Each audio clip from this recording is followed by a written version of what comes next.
Proses masuk dan berkembangnya agama Islam di Indonesia. Agama Islam pertama kali lahir di Mekah, Arab Saudi. Para pemeluknya menyebarkan agama Islam lewat berbagai jalur. Salah satu teori menyebutkan bahwa agama Islam di Indonesia masuk lewat jalur perdagangan. Ketika Islam menyebarkan agama dan kebudayaannya ke Indonesia, prosesnya cenderung berjalan dengan damai. Karena itu, raja hingga rakyat biasa menerimanya dengan hangat. Selain perdagangan, ada saluran lain yang menyebabkan agama Islam dapat masuk dan berkembang di Indonesia. Saluran tersebut diantaranya adalah saluran perkawinan, pendidikan, dan seni budaya. Ada teori-teori yang menyebutkan tentang asal penyebar Islam di Indonesia, yaitu teori Gujarat, teori Arab, dan teori Persia. Perkembangan agama Islam di Indonesia semakin pesat dengan berdirinya kerajaan-kerajaan Islam. Perkembangan kerajaan Islam di Indonesia berlangsung antara abad ke-13 hingga abad ke-18. Kerajaan tersebut dapat dibagi berdasarkan lokasi pusat pemerintahan mereka, yaitu di Sumatera, Jawa, Sulawesi, dan Maluku. Kerajaan Islam yang didirikan pertama kali adalah Kerajaan Perlak.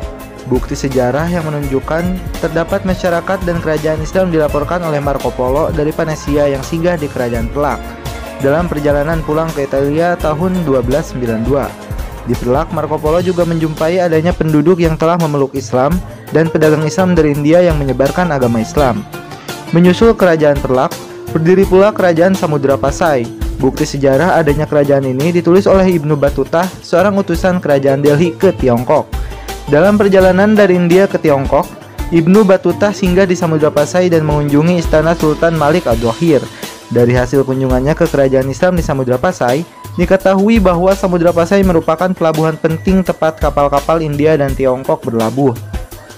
Selain kedua kerajaan tersebut, kerajaan Islam lain yang pernah berdiri di Indonesia diantaranya adalah Kerajaan Demak, Kerajaan Banten, Kerajaan Mataram, Kerajaan Makassar, Kerajaan Ternate, Kerajaan Tidore, dan Kerajaan Aceh Darussalam.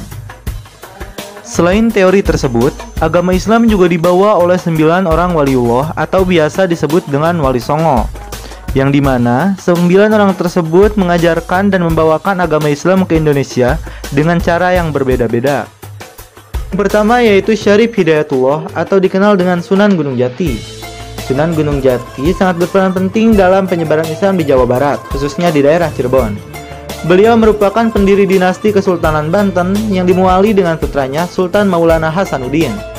Yang kedua yaitu Raden Rahmat atau Sunan Ampel. Beliau memulai dakwahnya dari sebuah pesantren yang didirikan di Ampel Denta, dekat kota Surabaya. Karena itu beliau dikenal sebagai pembina pondok pesantren pertama di Jawa Timur. Sunan Giri, Sunan Bonang, Sunan Derajat adalah murid-muridnya Sunan Ampel. Yang ketiga yaitu Maulana Malik Ibrahim atau Sunan Gresik. Beliau dikenal dengan nama Maulana Maghrib atau Syekh Maghribi karena beliau diduga berasal dari wilayah Maghribi atau Afrika Utara. Yang keempat yaitu Raden Makhdum atau Sunan Bonang. Beliau menyebarkan agama Islam dengan cara menyesuaikan diri terhadap corak kebudayaan masyarakat Jawa yang menggemari wayang dan musik gamelan. Hal tersebut beliau menciptakan gending-gending yang memiliki nilai-nilai keislaman. Setiap bait-bait lagu diselingi dengan ucapan 2 kalimat syahadat, sehingga musik gamelan yang mengiringinya kini dikenal dengan istilah sekaten. Yang kelima yaitu Raden Paku atau Sunan Giri. Sunan Giri yang bernama asli Raden Paku adalah putra Maulana Ishak. Beliau ditugaskan oleh Sunan Ampel untuk menyiarkan agama Islam di Belambangan. Sunan Giri pernah belajar di pesantren Ampel Denta, lalu setelah dewasa melakukan perjalanan haji bersama Sunan Bonang. Yang keenam yaitu Raden Qasim atau Sunan Derajat. Sunan Derajat dikenal sebagai seorang wali yang berjiwa sosial tinggi. Beliau banyak memberikan pertolongan kepada yatim piatu, fakir miskin, dan orang sakit. Perhatiannya yang sangat besar terhadap masalah sosial. Yang ketujuh yaitu Raden Umar Said atau Sunan Muria. Sunan Muria adalah seorang wali songo yang sangat berjasa bagi penyebaran Islam di Nusantara pada daerah pedesaan. Tapi putra Sunan Kalijaga ini dikenal suka menyendiri dan tinggal di desa bersama rakyat biasa demi menyiarkan agama Islam. Yang kedelapan yaitu Ja'far Shodiq atau Sunan Kudus. Sunan Kudus atau Ja'far Shodiq diberi gelar dengan nama Wali Al-Ilmi, artinya orang yang berilmu luas oleh para wali songo, karena memiliki keahlian khusus dalam bidang agama. Beliau juga dipercaya memegang pemerintahan di daerah Kudus. Yang kesembilan yaitu Raden Sahid atau Sunan Kalijaga. Sunan Kalijaga dikenal sebagai budayawan dan seniman seni suara, seni ukir, dan seni busana. Beliau menciptakan aneka cerita wayang yang bercorak keislaman. Sunan Kalijaga memperkenalkan bentuk wayang yang terbuat dari kulit kambing atau wayang kulit, karena pada masa itu wayang populer dilukis pada semacam kertas atau wayang beber. Dalam seni suara, beliau adalah pencipta lagu dan danggula. Semakin berkembangnya agama Islam di Indonesia, berdirilah Syarikat Islam Indonesia.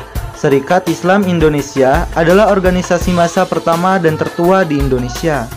Didirikan oleh Haji Samanhudi di Surakarta pada tanggal 16 Oktober 1905. Awal berdirinya bernama Sarekat Dagang Islam. Pada tahun 1920 atas prakarsa Haji O.S. Cokro-Minoto, organisasi ini bermetamorfosa menjadi partai politik, Partai Syarikat Islam Indonesia. Namun pada tahun 2003 beralih kembali menjadi organisasi massa. Berkembangnya Syarikat Islam juga mengadakan Kongres Syarikat Islam yang pertama di Surabaya pada tanggal 10 November 1912. Syarikat Dagang Islam berganti nama menjadi Syarikat Islam. Pergantian nama juga mengubah ruang pergerakan Syarikat Islam dalam arti luas. Demikianlah sejarah seputar Syarikat Islam dan proses masuk dan berkembangnya Islam di Indonesia. Semoga bermanfaat.